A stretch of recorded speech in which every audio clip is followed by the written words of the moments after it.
여러분 안녕하십니까? 3월 31일 뉴스플러스 시작합니다. 먼저 오늘 주목할 소식들입니다. 정부가 서울, 금천, 도봉, 영등포, 은평 4개구에 공공주택 복합사업 후보지 21곳을 선정했습니다. 역세권이나 준공업 지역을 고밀 개발하는 사업인데 하지만 벌써부터 재산권 침해 논란이 불거지고 있습니다. ESG라는 따뜻한 자본주의 시대를 열자. 문재인 대통령이 오늘 대한상의를 찾아 이렇게 강조했습니다. 이에 대해 최태원 대한상의 회장도 새로운 기업가 정신이 요구되는 시점이라고 화답했습니다. 당국이 가계대출 규제에 나서면서 제1금융권 대출 문턱이 높아지고 있습니다. 금리가 오르는 상황에서 법정 최고금리가 낮아지다 보니 4에서 6등급 중신용자들은 선택지가 더 좁아졌습니다. 대한항공과 아시아나항공의 통합 시점이 당초보다 2년 미뤄졌습니다. 해외 9개국 경쟁 당국 중 한 곳이라도 반대를 하면 합병이 어렵고 회계 장부나 전산 통합도 시간이 더 걸린다는 분석입니다. 첫 소식입니다. 정부가 오늘 서울 4개구 21곳의 공공주택 복합사업 후보지를 선정했습니다. 역세권과 준공업 지역 그리고 저층 주거지를 고밀 개발하겠다는 건데 하지만 이들 지역에서 지난 2월 4일 이후 부동산을 취득했으면 입주권을 받지 못하고 현금 청산을 당하게 됩니다. 이 재산권 침해 논란이 또다시 커질 것으로 보입니다. 이준호 기자입니다. 서울 영등포구에 위치한 영등포역 일대입니다. 여의도 등 도심과 인접한 노른자 땅이지만 개발에 난항을 겪었던 곳입니다. 1호선 지상철도로 단절된 데다 토지 권리 관계가 복잡하게 얽혀있기 때문입니다. 이에 정부는 영등포 역세권을 비롯한 서울 지역 4개구 21곳을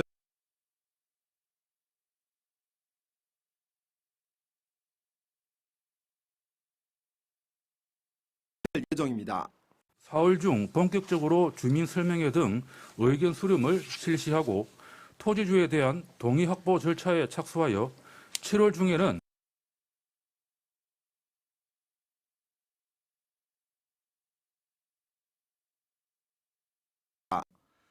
대부분 지하철역과 가깝지만 사업성이 낮아 민간 개발이 어려웠던 지역이 포함됐습니다.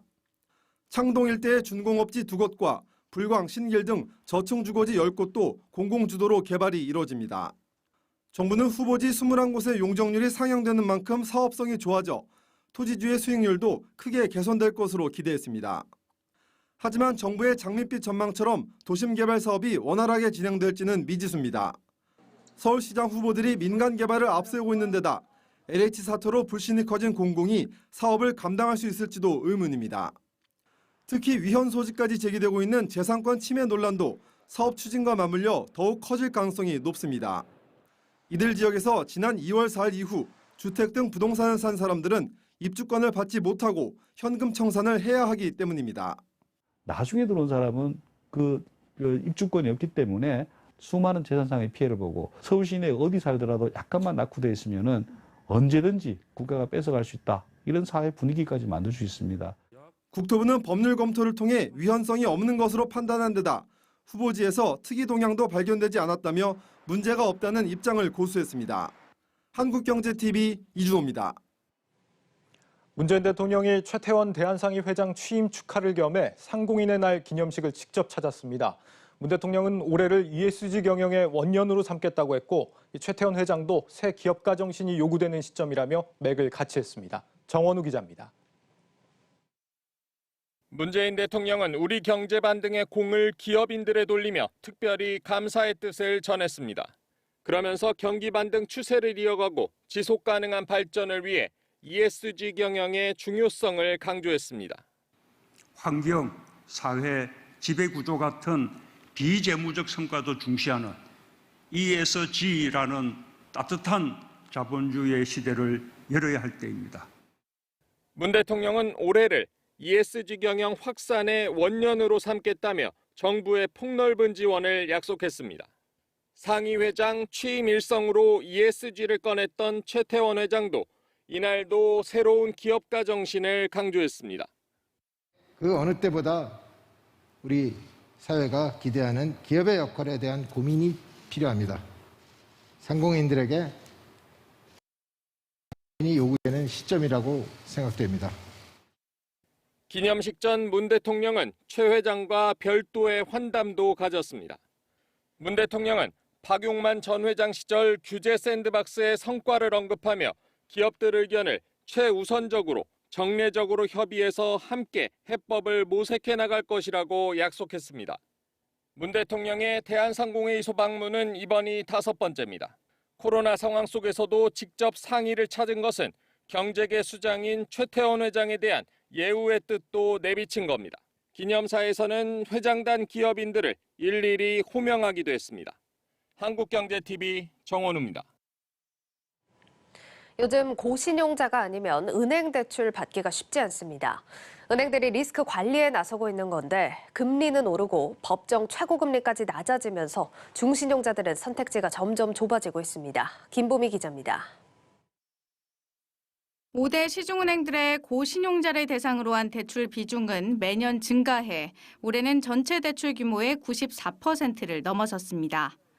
특히 금리가 연 4% 미만인 신용대출 취급 비중이 지난해부터 크게 뛰었습니다. 일금융권 시중은행이 고신용자 중에서도 신용 1, 2등급에 해당하는 최고신용자들을 위한 대출 창구가 되어가고 있는 겁니다. 문제는 사각지대에 놓인 중신용자들입니다. 시중은행들의 중금리 대출 취급 비중은 5년 새 절반으로 뚝 떨어져 올해 5%대에 그쳤고 당초 중금리 대출 시장 활성화를 목표로 출범했던 카카오뱅크와 K뱅크 역시 고신용자 대출에 치우쳐져 있습니다. 그나마 지방은행들이 틈새 시장 공략으로 중금리 대출 상품들을 내놓고 있지만 수요를 감당하기에는 역부족입니다. 전문가들은 앞으로 이런 흐름이 더 심화될 것으로 내다봅니다. 시장 금리가 오르고 있는 가운데 법정 최고금리 인하로 중금리 대출 상품의 마진도 낮아지면서 은행들이 상대적으로 리스크 관리 비용이 큰 중신용자들의 대출을 앞으로 더 줄여나갈 수밖에 없을 거라는 겁니다. 중금리 대출은 시중은행에서 이제 거의 보기 어려울 거예요.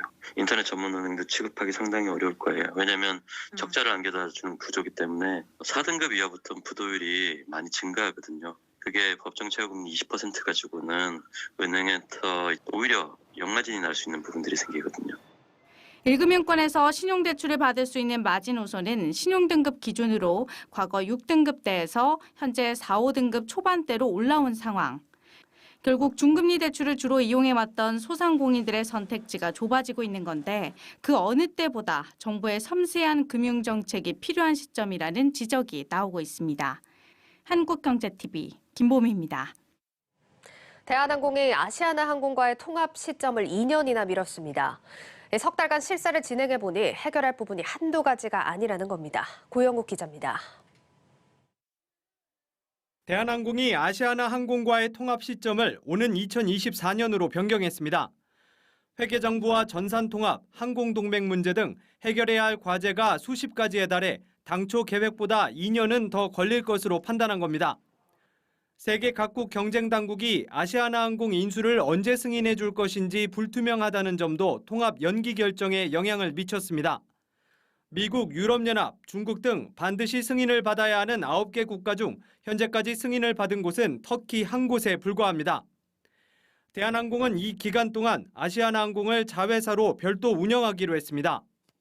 항공산업은 네트워크를 기반으로 하는 사업이기 때문에 통합하지 않고 별도 독립된 회사로 운영할 경우 허브공항, 네트워크, 기재, 인력 등의 자원 효율성 제고를 통한 시너지 창출은 제한적일 수밖에 없습니다.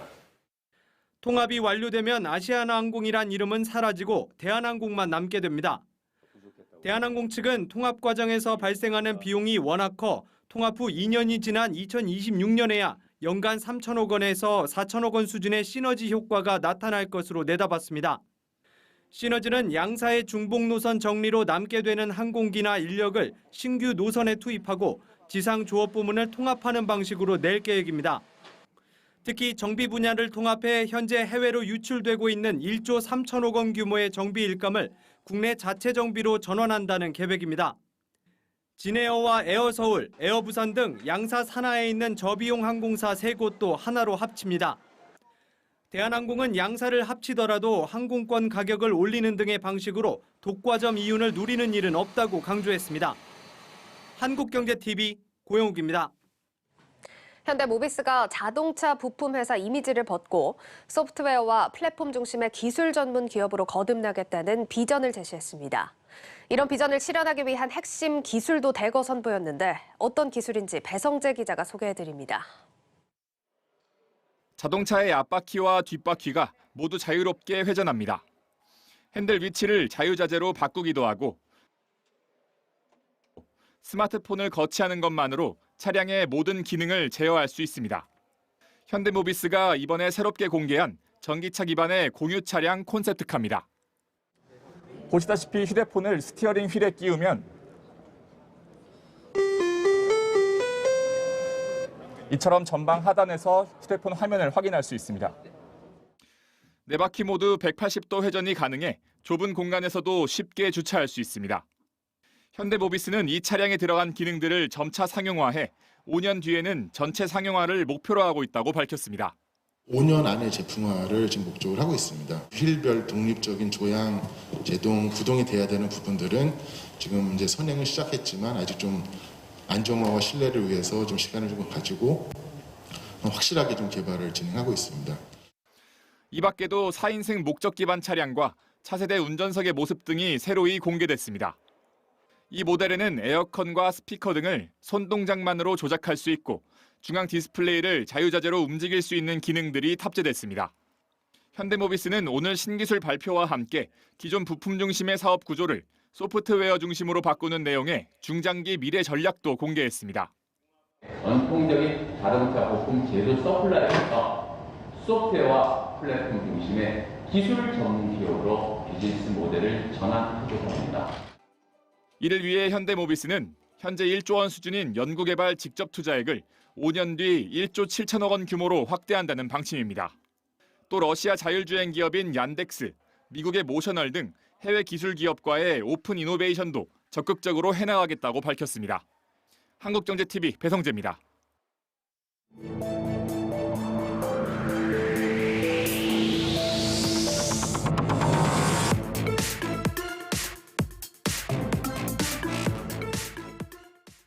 최근 계속되는 횡보장세에 투자자분들 실망감이 크실 것 같습니다. 1분기 동안 금리가 빠르게 치솟으면서 유동성 장세가 종언을 알렸다는 평가가 많은데 이제는 실적이 이끌어가는 장세가 될 것이다라는 게 증권가의 중론입니다.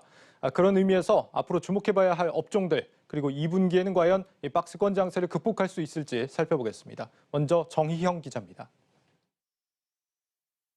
시중에 풀린 막대한 유동성의 힘으로 지난 1월 중순 단숨에 3,200선을 돌파했던 코스피 지수가 최근 힘에 붙이는 모습입니다.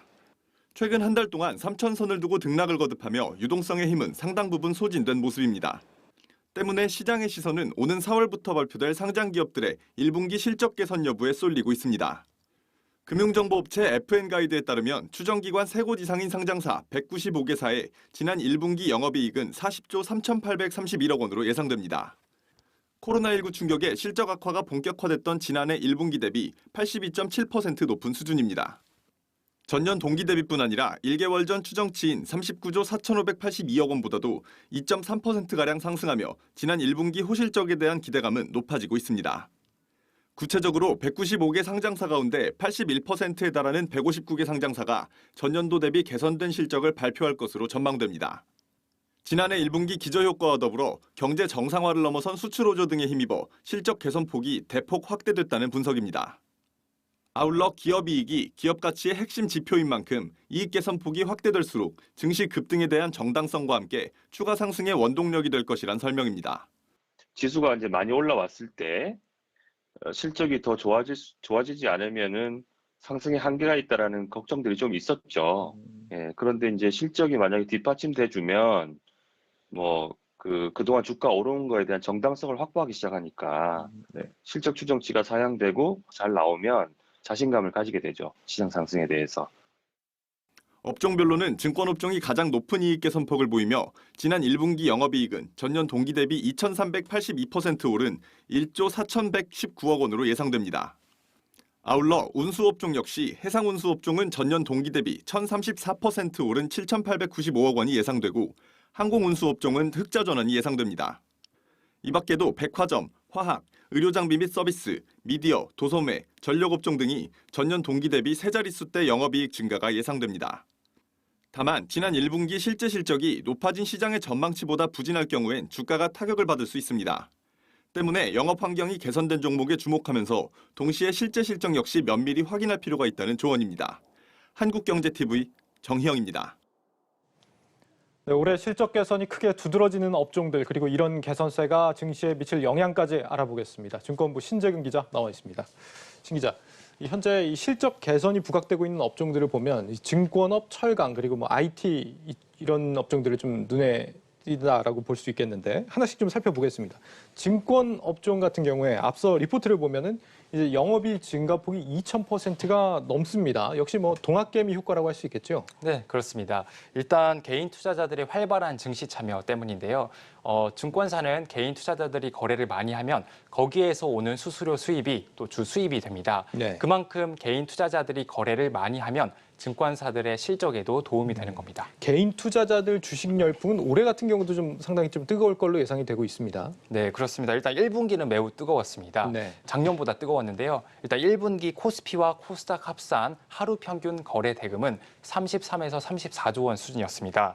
이는 작년 1분기나 전분기 대비해서 월등히 높은 수준인데요. 예. 종목별로는 개인 투자자 점유율이 가장 높은 키움증권의 영업이익 증가폭이 가장 클 것으로 보이고 그 다음으로 삼성증권과 NH투자증권이 그 뒤를 이을 것으로 보입니다. 증권업계가 좀 기대를 모으고 두 번째가 이제 철강 쪽인데 이 철강 쪽에서 실적 개선폭이 큰 이유 뭐라고 봐야 될까요?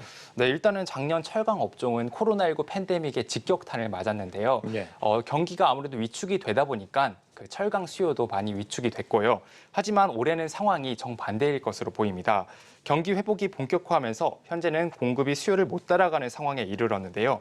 이 와중에 철강 가격은 계속해서 오르고 있습니다. 예. 중국 열연 유통 가격은 사상 최고치였던 2008년 이후 가장 높고요. 이런 흐름은 미국도 마찬가지입니다. 또 미국과 유럽은 경기 부양에 더해서 보호무역주의로 인해서 철강 수입을 통제를 하면서 철강제 가격 상승을 좀 용인하고 있다는 평가입니다. 그렇군요. 공급이 수요를 못 따라가서 그렇다라는 건데 다음으로 이 IT 하드웨어 쪽 이쪽은 아무래도 뭐 휴대폰 부품 쪽이 좀 잘 나가고 있기 때문이겠죠? 네, 그렇습니다. 작년 코로나19 여파로 마찬가지로 스마트폰 부품주도 수익성이 크게 낮아졌는데요. 예. 하지만 올해는 작년 기저 효과에 더해서 스마트폰 판매량이 늘어나고 있습니다. 실제로 작년 2월 글로벌 스마트폰 판매량은 작년 2월과 비교해서 27% 늘었고요. 이 추세는 하반기까지 이어질 것이란 전망입니다. 예. 특히 삼성전자는 스마트폰인 갤럭시 S21 판매가 호조를 보이고 있습니다. 이로 인해서 삼성전자의 2월 스마트폰 판매량은 1월과 작년 2월과 비교해서 모두 두 자릿수 이상 늘었습니다. 애플 역시 전년 동기 대비해서 판매량이 50% 가까이 늘었고요. 이로 인해서 스마트폰 부품사인 LG이노텍과 삼성전기, 파트론 등의 실적이 매우 개선될 것이란 평가입니다. 그렇군요. 이렇게 호실적이 되는 업종들에 대해서 좀 짚어봤는데 지금 뭐 2분기에도 그렇다면 우리 증시가 이제 작년 대비로 비교하면은 뭐 작년이 워낙 코로나 때문에 안 좋았기 때문에 올해는 대부분 실적이 좀 개선이 될 거다 이런 전망들이 많이 나오고 있습니다. 그런 관점에서 봤을 때 2분기에도 이 실적을 중심으로 코스피 지수가 앞으로 좀 상승 탄력을 받을 것이다. 이렇게 전망하는 게 맞겠습니까? 네, 일단 인플레이션 우려가 정점을 통과했다는 평가이고요. 예. 그다음에 코로나19 백신이 좀 보급이 되고 또 경기가 회복세를 보이고 있기 때문에 좀 실적 장세를 기대해봐도 좋다는 의견들이 좀 나오는데요. 예. 예상 지표를 보더라도 2분기 GDP 주요국 성장률은 모두 두 자릿수 이상 기록할 것으로 예상됩니다. 아시다시피 한국은 수출 의존도가 매우 높은 국가이지 않습니까? 경기 회복이 되면은 또 수출이 늘어나고 또 수출이 늘어나면 기업 이익도 늘어나면서 주가에도 또 탄력이 붙을 전망인데요. 예. 또 한 가지 긍정적인 소식을 전해드리면 앞서 리포트에서 보신 대로 상장사의 실적 전망치가 계속해서 증가하고 있습니다. 전체 상장사의 1분기 영업이익 합계는 한 달 전보다 2.3% 늘었습니다. 네, 뭐 반론도 제기될 수 있겠죠. 양쪽을 우리가 균형 있게 좀 고려를 해봐야 될 것 같은데 실적 장세를 좀 기대하기 어렵다라는 시각이 있다면 그건 어떤 이유 때문입니까? 네, 보통 주식은 경기 상황에 선행을 하지 않습니까? 네. 때문에 코스피가 연초 3,200선까지 올라오는 과정에서 1분기 그런 실적 증가분을 일부 반영했다는 그런 반론도 나오는데요. 이게 반영이 돼 있다. 예, 그런 반론이 나오고요. 게다가 국내 기업의 이익 증가폭이 1분기 정점을 찍고 2분기부터는 증가폭이 조금 둔화될 것이란 그런 우려가 좀 나옵니다. 또 작년 1분기와 2분기 코로나19로 상장사들의 실적이 매우 부진했었는데요. 작년 워낙 실적이 부진하다 보니까 올해 기저 효과로 상장사의 실적 증가폭이 좀 더 커 보이는 그런 착시 현상이 좀 있다. 이런 것도 좀 염두에 두셔야 될 것 같습니다. 이런 부분들을 우리가 기저 효과라고 할 수 있죠. 작년이 워낙 안 좋았기 때문에 올해가 좋은 것처럼 보이는 효과, 그런 부분들을 감안을 해야 될 것 같은데 이 양쪽을 다 같이 감안해 봤을 때 앞으로 이제 횡보장을 벗어나서 상승 탄력을 우리 코스피가 받기 위해서는 이런 조건들이 좀 필요하다라고 할 만한 조건들 어떤 게 있을까요? 네, 일단 증권업계에서는 코스피가 실적 탄력을 받기 위해서는 상장사들이 이제 실적 발표 시즌 때 다음 분기 가이던스를 제시를 하는데요. 이 가이던스가 매우 중요할 것으로 보입니다. 당장 2주 뒤부터 기업들의 실적 시즌이 1분기 실적 시즌이 본격적으로 시작이 되는데요. 이때 기업들은 다음 분기 실적 가이던스를 제시를 합니다. 이미 모두가 1분기 실적 개선을 예상하고 있는 상황에서 다음 분기 가이던스가 현재 예상치보다 더 높아야지 현재 시장은 이런 부분을 좀 기대를 하고 있습니다. 또 이 가이던스에 따라서 코스피의 실적 장세 여부가 결정될 것이라는 의견이고요. 현재 2분기 전체 상장사의 영업이익 합계는 37조 9천억 원 수준으로 1분기보다는 2조 원가량 낮습니다. 그러니까 2분기 실적 예상치를 좀 주목해서 봐라. 예상치보다 실적이 높을 때 주가가 좀 상승하는 그런 흐름을 나타낼 것이다 이런 얘기군요. 맞습니다. 알겠습니다. 투자자는 그렇다면 앞으로 어떻게 전략을 좀 짜는 게 좋겠습니까? 네네. 일단 기저 효과로 인해서 1분기에는 대부분의 상장사의 실적이 개선이 될 것으로 보입니다. 때문에 실적 개선에 더해서 저평가 매력을 겸비한 종목에 좀 집중할 필요가 있다는 조언인데요. 여기에 실적 추정치가 계속해서 늘어나고 있는 종목이면 더욱더 금상첨화입니다. 1분기 실적이 크게 개선되면서 저평가 매력을 겸비한 업종으로는 은행과 자동차, 철강, 증권 등이 꼽힙니다. 키움증권은 올해 연간 기준 주가 수익 비율이 4.8배에 불과하고 최근 한 달 사이 영업이익 추정치가 8.8% 늘었습니다. NH투자증권과 한화손해보험, HMM, 금호석유 등도 여기에 해당된다는 평가입니다. 네, 증권부 신재근 기자였습니다. 잘 들었습니다. 네.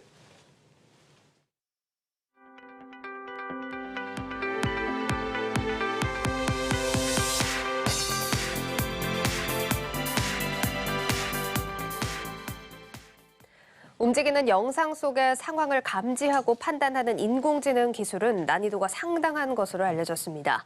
이 영상인식 인공지능 기업 알체라가 올해 이 기술을 이용해 실생활과 밀접한 금융과 비대면 서비스 분야로 확장을 예고했습니다. 유호성 기자가 직접 다녀왔습니다.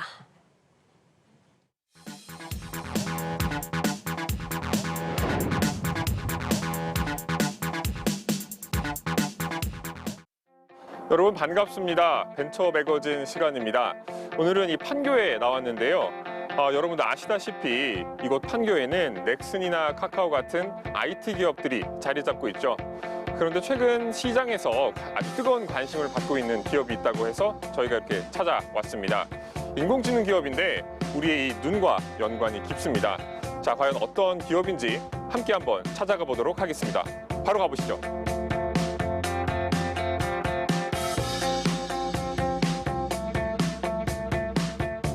자, 오늘 소개해드릴 기업은 영상인식 인공지능 기술을 개발하는 알체라입니다.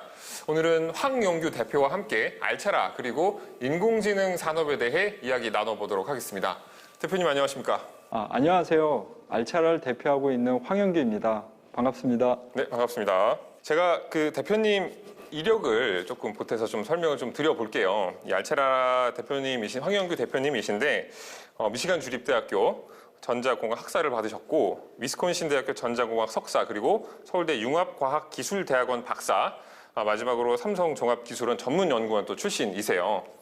그리고 알체라에는 삼성 출신 연구원들이 굉장히 많이 모여 있다. 뭐 이런 얘기를 좀 들었는데 말 그대로 인재들이 가득 모여 계신 거잖아요. 이 대단한 분들이 알체라에 모여서 과연 어떤 일들을 하는지가 좀 궁금합니다.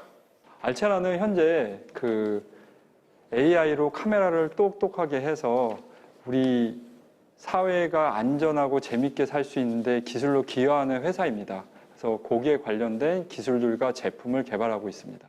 카메라를 똑똑하게 만들어주는 회사 이렇게 좀 말씀을 해주셨는데 제가 앞서 설명드렸다시피 영상인식 인공지능 분야에 좀 강점이 좀 있는 것 같아요. 자, 그렇다면 영상인식 인공지능 기술 어떤 기술이고 성능은 얼마나 좋습니까? 저희가 영상지능, 인공지능이라는 것은 우리가 그냥 카메라를 가지고 인식을 해서 어떤 가치 있는 일을 수행할 수 있게 만드는 기술입니다. 그래서 예를 들면 얼굴이 누군지 인식해서 좋은 인증을 해서 사회를 안전하게 만든다든지 아니면은 산불을 카메라 CCTV가 많거든요. 그래서 산불이 초기에 피어오르는 그 연기를 감지해서 그 빨리 산불을 끌 수 있도록 하는 인공지능으로 인식하는 그 솔루션입니다. 그러면 이 인공지능 기술 성능은 얼마나 좋은 겁니까? 뭐 기존에 있던 업체들에 비해서. 얼굴 인식 같은 경우는 거의 이미 3년 전에 미국에 있는 표준기술연구소에서 거의 상위 티어에 있을 만큼 그냥 정확도에 대해서 인정을 받았고요. 그 다음에 산불 같은 경우는 1년 동안 미국에 있는 어떤 정부기관과 회사들과 같이 이밸류에이션 하면서 거의 경쟁자보다 거의 40% 이상 정확한 걸로 판명되었습니다. 네, 뭐 그런 기술력을 인정받았기 때문이겠죠.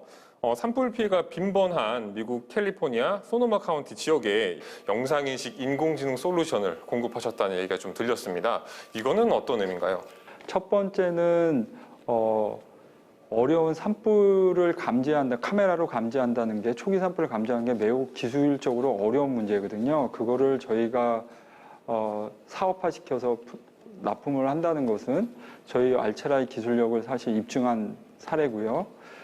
두 번째는 이 비즈니스 모델 자체가 그냥 한 번 하면 끝나는 게 아니라 클라우드의 사스 기반으로 저희가 공급을 해주고 있습니다. 그래서 비즈니스 모델적으로도 되게 이제 좋아서 꾸준히 회사의 어떤 매출이 계속 발생하고 있습니다. 그 다음에 마지막으로는 그 산불은 한국과 다르게 미국에서는 어마어마한 그 이슈가 되는 곳입니다. 산불로 인해 정전이 일어나고 정전에 대한 1년의 미국의 피해액은 190조입니다. 그런 상황에서 대한민국의 알체라의 기술을 썼다는 얘기는 바로 대한민국의 AI 기술에 대한 우월성을 전 세계에 알리는 거라고 생각을 합니다. 그리고 또 사실 알체라 하면 인공지능도 인공지능이지만 최근에 그 메타버스 기술을 가진 기업으로도 꽤 유명합니다.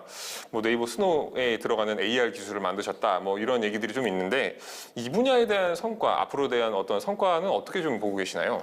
제가 이 입장에서 저희는 항상 협업을 통해서 하고 있기 때문에 함부로 얘기할 수는 없지만 너무나 당연한 겁니다. 메타버스를 위해서는 AI가 할 일이 되게 많은데요. 첫 번째는 유저 컨텐츠 제너레이션 할 때 얼마나 유저들이 편하고 쉽게 자기가 원하는 컨텐츠를 올릴 수 있게 해주느냐. 그걸 가지고 AI가 쓰여질 것 같고요. 그 다음에 그 제페토 가상 세계에서 이루어질 때 보면 여러 가지 모니터링이나 오퍼레이션을 할 때도 효율화시켜야 될 부분들이 있습니다. 그것도 아마 AI가 하게 할 것 같습니다. 자, 마지막으로 시청하고 계신 우리 한국경제TV 투자자분들께 알체라의 올해 경영 계획에 대해서 말씀 부탁드립니다. 저희는 금융, 그 다음에 공공 분야, 그 다음에 많은 비대면 서비스 분야에 저희 알체라 기술을 더 확대하려고 지금 엄청 노력을 하고 있습니다. 그와 별개로 해외에는 산불을 가지고 이제 미국 시장을 다 그 산불 영역에 대해서 더 그 우선 저희가 진입을 하려고 확대하려고 준비하고 있습니다.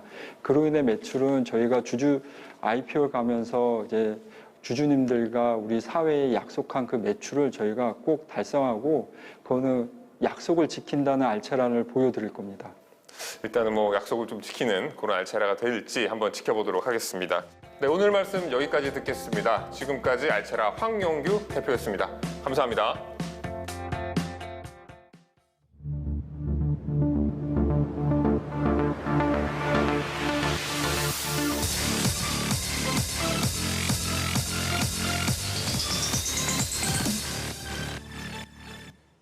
네, 기업 이슈 살펴보는 뉴스앤마켓 시간입니다. 오늘도 증권부 박혜린 기자와 함께 하겠습니다. 박 기자 어서 오세요. 안녕하세요. 자, 이렇게 최근 시장 보면은 액면 분할 소식이 많이 들려옵니다. 카카오도 그렇고 오늘은 펄어비스가 같은 소식을 전해주나요? 네, 그렇습니다. 펄어비스는 어제 열린 정기주주총회에서 액면 분할 안건을 가결했습니다. 네. 액면 분할이란 단어 자체를 조금 어렵게 생각하시는 분들 많던데 쉽게 생각하면 주식을 쪼개는 것이라고 생각을 하면 됩니다. 네. 이번에 펄어비스는 한 주의 액면가를 500원에서 100원으로 바꾼다라고 했습니다. 5분의 1로 주식을 나누겠다는 건데요. 펄어비스의 최근 주가가 한 30만 원 정도 되니까 30만 원으로 가정을 해보면 즉 한 주당 6만 원 정도가 되는 겁니다. 사실 카카오가 먼저 이런 액분 소식을 전하면서 이 주린이 분들이 액면 분할이 뭐냐, 그렇죠. 또 이렇게 주식 가격이 확 줄어들다 보니까 시총이 변하는 거 아니냐 이런 질문들도 많이 나오고 있는데 네. 원리를 좀 설명해 주시죠. 네, 시가총액은 그대로입니다. 주식을 쪼개는 것이라고 제가 말씀을 드렸었죠. 네. 한 주가 5주가 되니까 주식 수는 5배가 늘어나는 겁니다. 네. 현재 펄어비스의 발행 주식 총수가 한 1,320만 주 정도 되는데 액면 분할 이후에는 곱하기 5를 한 6,600만 주가 정도가 되는 겁니다. 네. 정리를 하자면 주가는 5분의 1로 낮아지고 주식 수는 5배가 많아지는 겁니다.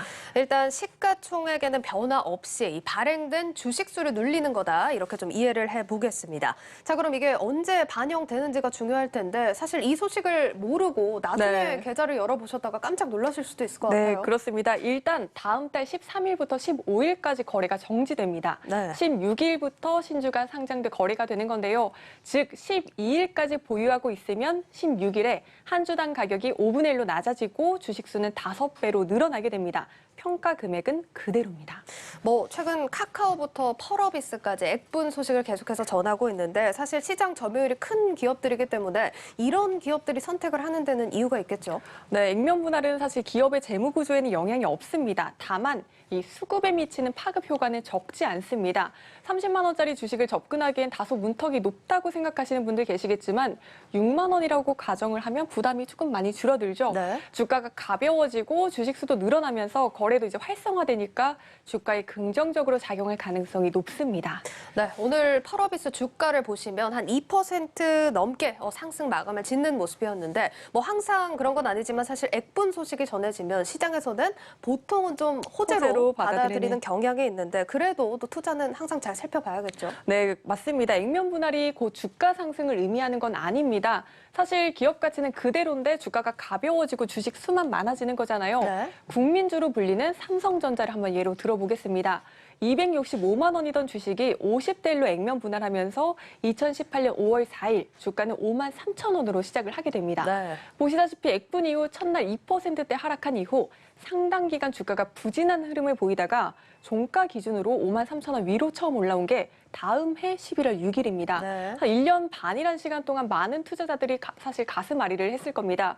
지금 보면 오늘 기준으로 삼성전자 주가는 8만 2천 원 정도 됩니다.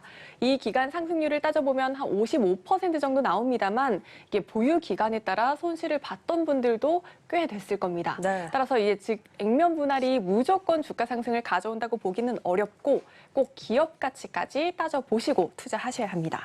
맞습니다. 뭐 액면 분할 얘기가 나오면 삼성전자 얘기가 또 빠질 수가 없을 텐데요. 어떤 종목이든 또 꼼꼼하게 살필 필요가 있겠습니다. 자, 그럼 펄어비스 얘기를 조금 더 나눠볼 텐데 사실 게임주들이 지금 상황에서 논란이 많습니다. 주가에도 이 영향이 반영이 되는 것 같은데 펄어비스는 어떻습니까? 네, 최근에 게임주는 말씀하신 대로 전반적으로 부진한 모습입니다. 그래도 펄어비스는 그나마 선방하고 있다는 평가가 나옵니다. 52주 신고가를 기록했던 지난 2월 5일 기준으로 보면 현재까지 한 7%가량 빠진 상황입니다. 같은 기간 게임업계 대장주였던 NC소프트가 한 10% 넘게 내린 것과 비교하면 낙폭이 그렇게는 크지 않습니다. 그런데요, 뭐 상대적으로 보면은 낙폭이 크지 않다라고 볼 수 있는데 왜 그런 겁니까? 네, 확률형 아이템으로 논란이 된 게임 형태가 특히 MMORPG란 형태입니다. 많은 사람들이 동시에 온라인에 접속해서 자신의 캐릭터를 키워나가는 방식인데요. 네. 이게 유저 간 경쟁심을 자극하니까 더 많은 돈을 투자해서 이제 더 강해지려는 심리를 게임사들이 자극을 합니다. 네네. 다만 펄어비스의 게임은 다른 게임사들에 비해 과금 유도가 적다는 평가를 받아 이 착한 게임사라는 별칭까지 붙었습니다. 물론 상대적으로 이제 적다는 거지 아예 없는 건 아닙니다. 사실 게임 업계에 이런 문화들이 파다했기 때문에 뭐 이런 선택이 이해가 안 되는 건 아닙니다. 기업입니다만 어떻게 보면 상대적으로 착한 기업이네요. 네, 그렇습니다. 또 매출 중 해외 시장이 차지하는 비중이 70%에 이른다는 점도 특징적입니다. 펄어비스는 검은 사막이란 게임으로 잘 알려져 있죠. 네. 출시 당시 한국보다 일본이나 러시아, 또 북미나 유럽 등에서 말 그대로 대박이 났습니다. 북미와 독일이나 러시아 등에서는 2019년 최고의 MMORPG로 선정이 되기까지 했습니다. 네. 최근 정경인 펄어비스 대표는 국위 선양을 하겠다라는 뜻까지 밝혀서 화제가 됐습니다. 사실 이 국위 선양하겠다 이렇게 자부심 섞인 발언이 바로 또 기사 헤드라인으로 뽑히더라고요. 네, 출시를 앞둔 붉은 사막이란 게임에 대해 그만큼 자부심을 드러낸 겁니다. 네. 붉은 사막은 창업주인 김대일 의장이 진두 지휘 중인 기대작입니다.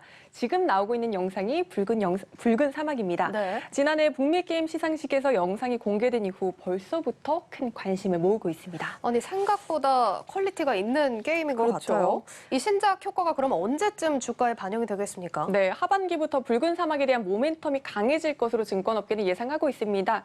지난해에는 환율의 영향 등으로 실적이 예상보다 사실 좋지는 않았었는데 올해는 하반기부터 큰 폭의 실적 개선도 기대된다는 설명입니다. 네. 증권사들은 지난해 대비 매출액이 18% 정도 늘고 순이익은 58%가량 증가할 것이라고 추정을 하고 있습니다. 네, 일단 실적 전망치 계속해서 좋게 나오는 상황이고요. 현재가가 30만 8천 원에 오늘 종가 형성했다는 점 참고를 해보셔야겠습니다. 자, 펄어비스 얘기 여기까지 또 들어보도록 하고요. 다음 주제로 넘어가 보도록 하겠습니다. 자, 이제 오늘 새벽입니다. 드디어 네. 또 바이든 대통령이 인프라 투자 계획안을 발표하죠. 그렇습니다. 시장에선 현재 시간 31일 바이든 대통령이 슈퍼 부양책을 발표할 것이라고 예상을 하고 있습니다. 그렇습니다. 초대형이라는 수식어가 붙어 있는 상황인데 어느 정도 규모입니까? 총 3조 달러대로 예상이 되는 상황입니다. 3조 달러면 지금 하나로 계산해도 상당히 큰 금액인데. 그렇죠. 천문학적이죠. 예, 그렇습니다. 이렇게 초대형 부양책을 추진하는 이유 뭡니까? 네, 바이든표 경제개혁에 시동을 걸기 위한 것으로 풀이가 됩니다. 대선 당시 공약이었던 대규모 인프라나 또 교육 투자의 속도를 낼 것으로 예상되는 상황인데요.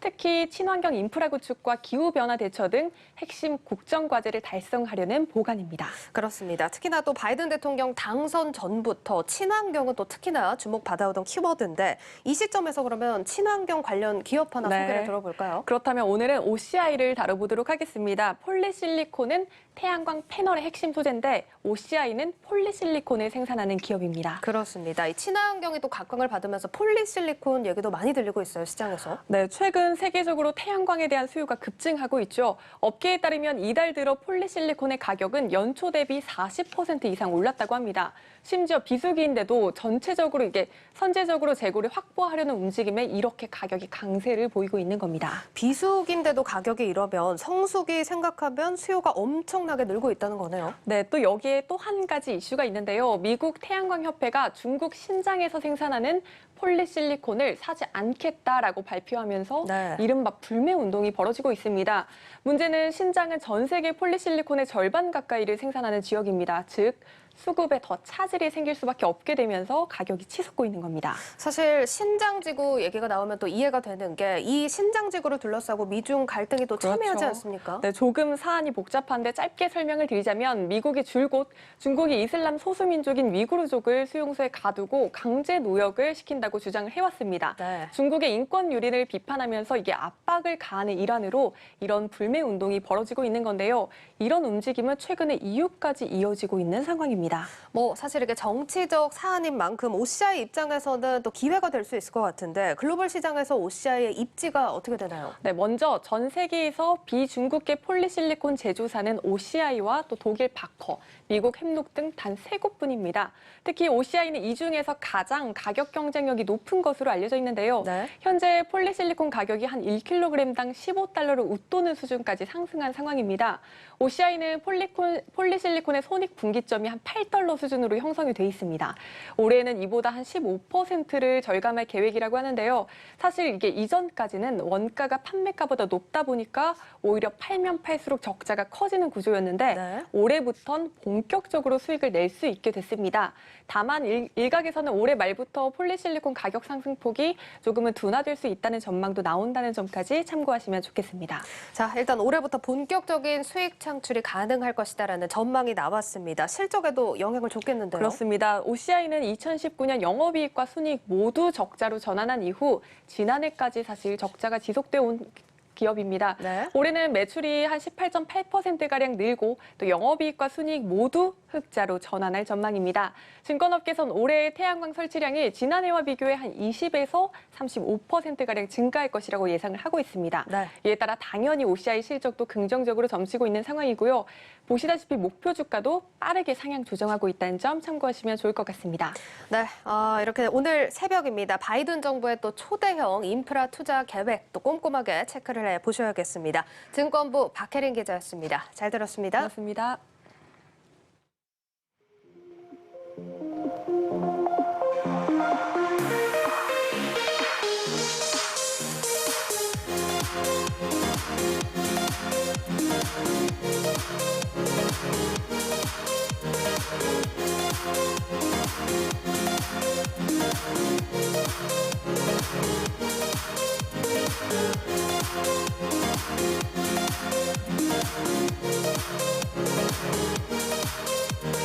Fantastic payload capability, so you can put a lot of stuff in the back of this truck, and you can tow with it as well, right?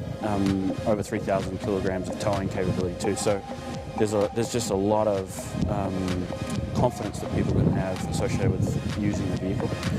Of course, then you can also attach a lot to the car, right? So we've got some examples just here actually of vehicles that are fitted out with, rooftop tents and other things, and there's lots of opportunity to be able to adapt the vehicle to the individual's needs.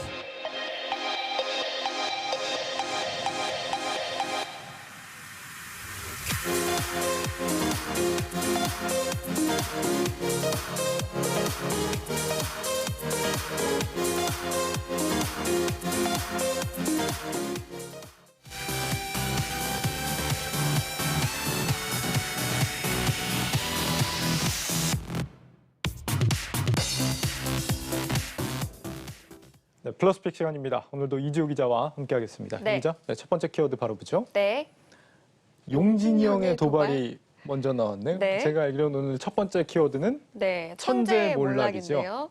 어떻게 잘못 된 걸까요? 키워드가 나왔는데 네. 천재 몰락부터 한번 살펴보죠. 네, 그렇게 하도록 하겠습니다. 좀 당황스러운데요. 네. 제가 좀 어려운 질문 하나 들어보겠습니다. 한국계 1세대 펀드 매니저 혹시 아십니까? 1세대 펀드 매니저요? 네, 굉장히 어려운 질문이죠. 네. 펀드 매니저가 유명한 사람이 많군요. 네, 저는 잘 모르겠습니다. 맞습니다. 빌황이라고 있는데요. 네. 저도 오늘 공부하다가 알게 됐습니다. 빌황은 돈 버는 천재로 월가에서 이름을 날렸다고 합니다. 그런데 이름처럼 좀 빌일이 생겼는데요. 빌황이 이끄는 아케고스가 몰락 위기에 처했다고 합니다. 오늘 이 얘기를 들려드리려고 합니다. 네, 미국의 헤지펀드 아케고스 캐피털을 말하는 거죠? 네, 맞습니다. 월가가 어제 큰 충격에 빠졌습니다. 아케고스 캐피털이 대규모 투자 손실이 나서 돈을 빌려줬던 초대형 투자은행들의 주가가 대폭락을 했기 때문인데요. 네. 노무라가 본 피해만 20억 달러 안팎으로 추정이 됐고요. 크레디트 스위스, 도이체방크, 모건 스탠리 등의 주가도 좀 흔들렸습니다. 이 상황이 너무 심각해지자 미국 증권거래위원회가 긴급 점검 회의를 열기도 했습니다. 네. 초대형 투자은행들이 너나 할 것 없이 이렇게 돈을 빌려주는 곳이라고 한다면 굉장히 좀 명성이 있는 곳이 아닌가. 이 기자는 예전부터 알고 있었습니까? 이 빌황의 아케고스 캐피털? 아니요. 네, 몰랐죠. 이게 네. 저도 이제 검색해 보니까 이렇게 정보가 많지는 않은 것 같더라고요. 네, 이게 맞습니다. 아무래도 패밀리 오피스라서 월가 네. 내에서만 좀 유명한 것 같습니다. 네. 그런데 무슨 투자 전략을 썼길래 이렇게까지 손실을 보게 된 거죠? 네, 알아보니까요. 이번 사태를 만든 파생 상품은 TRS로 우리 국내에서도 라임 사태 때 굉장히 많이 알려졌던 그런 파생 상품인데요. 쉽게 말해서 빚을 내서 투자액을 더 불린 다음에 투자를 하는 방식을 말합니다. 그림을 좀 준비를 했는데요. 투자자가 예를 들어서 노무라나 크레디트 스위스, 또 도이체뱅크, 모건 스탠리 같은 프라임 브로커와 대출이나 또 TRS 계약을 좀 체결을 하게 됩니다. 예. 그 뒤에 투자자가 운용 지시를 하게 되면 아까 말씀드렸던 PB들이 원금에 자신들이 빌려준 돈까지 붙여서 투자를 하게 되는데요. 그 조건으로 PB는 보시다시피 대출 이자나 수수료 등을 받게 됩니다. 네, 일종의 레버리지 투자다 이렇게 볼 수 있겠는데 네. 규모를 키워서 투자를 해서 그만큼 수익도 극대화하는 이런 전략인 것 같습니다. 네. 근데 그렇게 생각하면 반대로 손실도 더 커질 수 있는 거 아닙니까? 역시 현명하십니다. 그렇죠. 만약 빌려준 돈이 위험해지면 PB들이 투자자에게 추가 담보를 요구하게 되는데요. 이걸 마진콜이라고 합니다. 다시 한번 그림을 보겠습니다. 여기 보면 주가 폭락하고 그러면 마진콜, 추가 증거금을 요구한다 이렇게 되어 있죠. 그런데 문제는 투자자가 마진콜에 응하지 못할 때, 그러니까 추가 증거금을 줄 수가 없을 때 PB들이 당연히 투자자들의 자산을 팔아서 빌려준 돈을 받으려고 하겠지만 손실 규모가 굉장히 크다고 하면 덩달아 손해를 볼 수밖에 없는 구조다 이렇게 말씀드릴 수 있겠습니다. 그러면 이번에 아케고스 투자 손실도 마찬가지로 이제 돈을 빌려줬던 글로벌 투자 은행들이 전부 다 손해를 받겠군요. 네, 맞습니다. 월스트리트 저널에 따르면 아케고스 투자 손실로 PB들이 요구한 마진 콜 규모만 무려 34조 원에 달하고요. 또 은행들이 전체 손실액이 최대 100억 달러, 그러니까 우리 돈으로 11조 3천억 원이 넘는 수준이라고 JP모건은 추정을 하기도 했습니다. 이번 사태는 사실 지난 26일에 골드만삭스가 갑자기 시간의 거래로 200억 달러에 달하는 대규모 주식을 블록딜하면서 좀 나타나게 됐는데요. 아케고스가 보유한 주식이 싼 값에 블록딜에 나오자 일부 종목은 하루 만에 30%가량 폭락하기도 했습니다. 11조 원이 손실을 봤다 그러면은 이게 뭐 11조가 뭐 너무 천문학적이라서 어느 정도 수준인지 감이 잘 오진 않는데 아무래도 뭐 연초에 걷어들였던 이 투자은행들의 수익들 다 반납해야 되는 상황이 아닌가 이런 생각이 듭니다. 그런데 이 빌황의 포트폴리오에 담겼던 주식들을 대거 사들이는 그런 행렬이 요즘에 이어지고 있다고요? 네, 아무래도 가격이 떨어졌기 때문인가 싶은데요. 비랑 포트폴리오의 일부에 대해서 국내 투자자들의 순매수도 좀 이어지고 있는 상황입니다. 사실 아케고스는 미국 미디어 회사를 비롯해서 사실 집중적으로 투자를 한 것은 중국의 플랫폼 회사들이었거든요. 그런데 지난 22일부터 24일까지 서학개미가 스킬즈와 바이두 등을 순매수한 것으로 나타났는데요. 전문가들은 현재 주식시장 변동성이 너무 큰 만큼 비중을 확대하는 것은 좋지 않다 이렇게 경고를 하고 있습니다. 특히나 그 아케고스가 투자를 했던 그 중국의 플랫폼 기반의 기술주들은 또 변동성이 크고 최근에 중국 정부가 규제를 할 가능성도 있기 때문에 조금 더 주의가 필요하다 이런 의견들이었습니다. 투자자들에게 이 정도의 영향을 미치는 거 보면 빌황이라는 인물이 좀 대단한 사람이었나 봅니다. 네, 저희는 몰랐지만 굉장히 대단한 사람이었던 것 같은데요. 공격적으로 돈을 버는 천재, 높은 레버리지 전략을 활용한 투자자, 뭐 이렇게 좀 약간 이름이 알려져 있었습니다. 사진도 좀 준비를 했는데요. 저렇게 생기셨습니다. 굉장히 천재같이 생겼는데요. 내부 거래 혐의로 한동안 월가의 블랙리스트에 올랐지만 지난해 골드만삭스가 다시 그를 고객으로 받았습니다. 이에 대해서 파이낸셜 타임즈는 수수료에 굶주렸던 투자은행들이 빌황이 던져주는 거래 수수료에 눈이 멀어서 판돈을 키워주고 있다 이렇게 지적하기도 했는데요. 사실 코로나19 사태로 유동성이 풀리면서 국내 증시는 물론이고 뉴욕 증시 역시도 최고점을 경신해 왔습니다. 그런데 앞으로 하락장이 본격화되면 이런 B2는 초대형 부메랑으로 날아올 수 있다. 이런 것들을 공제하는 그런 사례였던 것으로 좀 풀이가 됩니다. B2가 가져올 수 있는 위험성을 몸소 보여준 이런 사례가 아닌가 싶은데 투자자들도 경각심을 좀 가져야겠습니다. 다음 키워드는 앞서 봤던 용진형의 도발이지요? 네, 재밌게 드리려고 했는데 아쉽네요, 다들. 신세계 부회장, 이 정용진 부회장. 요즘 뭐 주목받는 일이 굉장히 많은 것 같은데 이번엔 어떤 소식입니까? 네, 어제 SSG 랜더스 창단식이 좀 있었습니다. 앞서 이마트가 SK텔레콤에 SK와이버스 지분 100%를 인수를 해서 SSG 랜더스를 인수를 했죠. 정 부회장은 구단주로서도 창단식에 좀 참여를 했습니다. 지금 창단식 영상이 나오고 있는데요. 인사말에서 고객을 4번에서 5번 정도 언급하면서 예상했던 대로 야구단을 통해서 마케팅을 하겠다 이렇게 시사를 하기도 했습니다. 그런데 혹시 개 좋아하십니까? 무척 좋아하죠. 좋아하세요? 대형견도 좋아하십니까? 가리지 않고 좋아합니다. 가리지 않고 좋아하시는. 고양이보단 개가 낫죠. 네, 저도 개를 되게 좋아하는데요. 제가 개상이라는 말도 좀 많이 듣습니다. 근데 성격은 약간 고양이과인 것 같습니다. 네, 맞습니다. 어쨌든 그 대형 말을 잘 듣는 스타일은 아닌 것 같아요. 네, 맞습니다.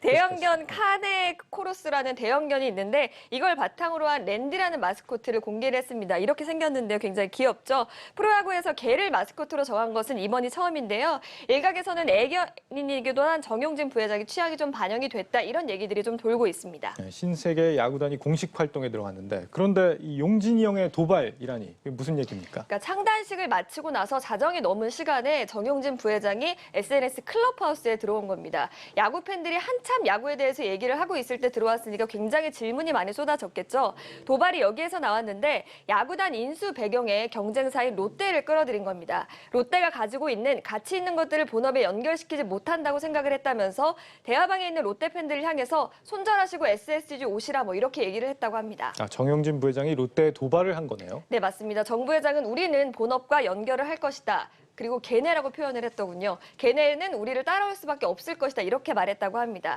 본업과 연결한다는 데에 대해서도 한 가지 힌트를 좀 줬는데요. 정부 회장은 야구 팬들을 8시간에서 10시간 동안 좀 가둬두고 싶다 이렇게 말을 하면서 신세계의 스타필드와 야구장을 결합할 것을 시사하기도 했습니다. 그러니까 야구 외에도 가족끼리 식사를 하거나 숙박을 하거나 또 쇼핑을 할 수 있는 공간을 만들겠다 이런 의도로 좀 풀이가 됩니다.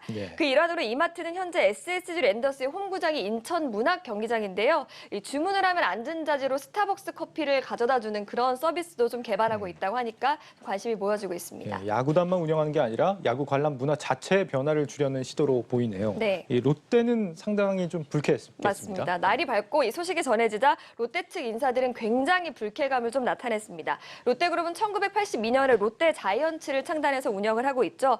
경쟁사에 대한 존중심이라고는 찾아볼 수가 없다 이런 반응도 있었고 롯데 가뜩이나 힘든데 이럴 수 있냐 이런 임원들의 자조 섞인 얘기들도 있었다고 합니다. 롯데마트를 운영하는 롯데쇼핑도 그래서 맞불을 놨는데요. 1,000억 원 규모의 할인 행사를 홍보하면서 야구도 유통도 한판 붙자 이렇게 맞불을 놓은 겁니다. 사실 4월을 맞이하는 롯데는 사실 녹록치만은 않은 상황입니다. 이마트와 경쟁하고 있는 롯데마트에서는 지금 구조조정이 실시 중이고요. 지난해 마트 부문 매출 역시도 굉장히 저조한 상황입니다. 또 최근에는 이커머스 사업부 대표를 경질하기도 했죠. 그래서 안 좋은 상황에서 이렇게 맞불을 놓으면서 경쟁을 하는 상황입니다. 4월 3일이 개막전인데 또 하필 SSG와 롯데가 맞붙습니다. 상당히 좀 재밌게 지켜봐야 될 것 같고 야구에서뿐 아니라 유통 경쟁도 더 치열해질 조짐이죠. 네, 일단 야구는 누가 이길 것 같으십니까? 그거는 뭐 전망하면 안 될 것 같은데요. 어느 쪽이든 뭐 안티가 생길 것 같아서. 네, 알겠습니다. 네, 롯데와 신세계는 어쨌든 개막전을 앞두고 유통에서의 할인 경쟁도 좀 펼치고 있는 상황인데요. 롯데마트는 4월 1일이 창립 기념일이라고 합니다. 여기에 맞춰서 이제 소고기와 와인 등의 할인 행사들도 나서고 1년에 단 2번 와인을 싸게 살 수 있는 와인 장터도 연다고 하는데 저도 좀 한번 가볼 생각입니다. 이마트도 SSG 랜더스 창단을 기념을 해서 4월 1일부터 4월 4일까지 상반기 최대 규모의 할인 행사를 좀 진행하는데요. 한우나 계란, 삼겹살 같은 그런 생활 필수품들을 50% 할인된 가격에 판매를 한다고 합니다. 유통이나 이제는 야구에서까지 롯데와 신세계의 경쟁이 벌어졌는데 누가 울면서 뒤를 보면서 쫓아갈지 그것도 한 번 더 재밌게 지켜볼 부분인 것 같습니다. 네, 플러스픽 이지욱 기자였습니다. 잘 들었습니다. 고맙습니다.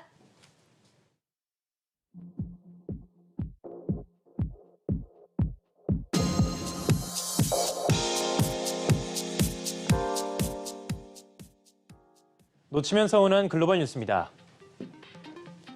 바이든 대통령이 2차례에 걸쳐서 총 4조 달러에 달하는 부양책을 발표합니다. 기존에 알려진 3조 달러보다 부양책 규모가 더 늘어났습니다. 워싱턴 포스트는 바이든 대통령이 오늘 펜실베니아주 피츠버그를 방문해 2조 2,500억 달러 규모의 인프라 부양책을 공개할 예정이라고 보도했는데요. 인프라 부양책에는 도로와 교량, 항만을 비롯한 인프라 재건에 6,500억 달러, 노인과 장애인 복지에 4,000억 달러, 그리고 주택 보조 3,000억 달러 등이 포함됐습니다. 부양책에 들어가는 자금 중 대부분은 증세로 마련되며 특히 법인세에 초점이 맞춰질 전망인데요. 앞서 대선 당시 바이든 대통령은 법인세율을 기존 21%에서 28%까지 올리겠다고 공약한 바 있습니다. 다음 소식입니다. 월가의 스타 투자자 캐시우드의 우주 탐사 ETF가 오늘 뉴욕 증시에 데뷔했습니다. 뉴욕 증시 분석 매체인 시킹 알파에 따르면 우주 탐사 ETF의 첫 거래량은 약 3억 달러를 기록했는데요. 이번에 출시된 아크 인베스트먼트의 우주 탐사 ETF는 미국을 비롯한 전 세계 우주 개발 혁신 종목에 투자하는 펀드로 아크에서 2년 만에 새로 내놓은 8번째 ETF입니다. 다만 캐시우드의 우주 탐사 ETF는 출시 전 큰 주목을 받은 것에 비해 포함된 종목이 예상을 뛰어넘는 파격적인 기업이 없다며 기대에 못 미쳤다는 평가가 나오면서 1%가량 하락 마감했습니다. 배터리 시장 소식도 살펴보죠. 전 세계 반도체 부족 사태 속에 중국 기업들이 잇따라 반도체 시장에 뛰어들고 있습니다. 글로벌 타임스에 따르면 중국에서 스마트폰과 차량용 반도체의 수요가 급증하고 있어서 이 스마트폰이나 자동차 회사, 가전업체 등이 반도체 시장에 진출하고 있다고 하는데요. 중국의 대형 IT 기업 바이두가 투자한 자동차 AI 기술 업체 이카엑스는 이미 7나노미터 칩을 개발했고 곧 대량 생산에 들어갈 계획입니다. 전문가들은 거대한 시장 수요가 있기 때문에 많은 자금과 인재를 보유한 기술 기업들은 반도체 사업에 진출할 동기가 충분하지만 이렇게 많은 기업들이 반도체 분야로 몰리면 과거 닷컴 버블처럼 반도체 버블이 생길 우려도 있다고 분석했습니다. 마지막 뉴스입니다. 중국 전기차 업체 샤오미가 전기차 시장 진출을 선언했습니다. 샤오미는 홍콩 증시 공시를 통해서 전기차 자회사를 만들 것이라고 밝혔는데요. 향후 10년간 100억 달러, 우리 돈 11조 원을 전기차 사업에 투자할 계획이라고 전했습니다. 샤오미의 레이준 CEO는 전기차 사업이 기업가로서 자신이 마지막 프로젝트가 될 것이라며 전기차 사업부를 직접 이끌어갈 생각이라고 말했는데요. 우선 15억 2천 달러를 투자하고 향후 100억 달러까지 투자금을 늘릴 계획이라고 밝혔습니다. 지금까지 글로벌 뉴스 박찬희였습니다.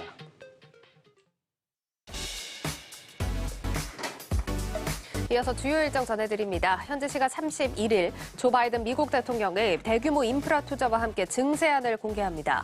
또 제니 옐런 재무장관의 연설이 진행되고 기업 소식으로는 마이크론 테크놀로지의 실적이 발표됩니다. 이어 중국에서는 3월 차이신 제조업 PMI 지표가 발표된다는 점까지 전해드리겠습니다. 변창흠 국토부 장관의 후임 인선이 감감무소식입니다. 청와대가 새로운 장관 후보를 물색하는 데 어려움을 겪고 있는 걸로 보입니다. 정권 후반기 다가올 레임덕을 버텨내야 하는 상황에서 장관을 하고 싶어하는 사람이 많지 않다는 분석입니다. 청와대 역시 잇따른 부동산 문제로 관료들이 하나둘씩 경질되면서 인선에 신중할 수밖에 없습니다. 이 청렴함이 강조되는 시대, 채용할 사람이 없다는 현실이 비참하게 느껴지는 요즘입니다. 젊은 공직자들이 오늘의 문제를 반면교사 삼아 투명과 신뢰의 가치를 되찾게 되길 바라면서 오늘 뉴스 플러스 마치겠습니다. 여러분 고맙습니다.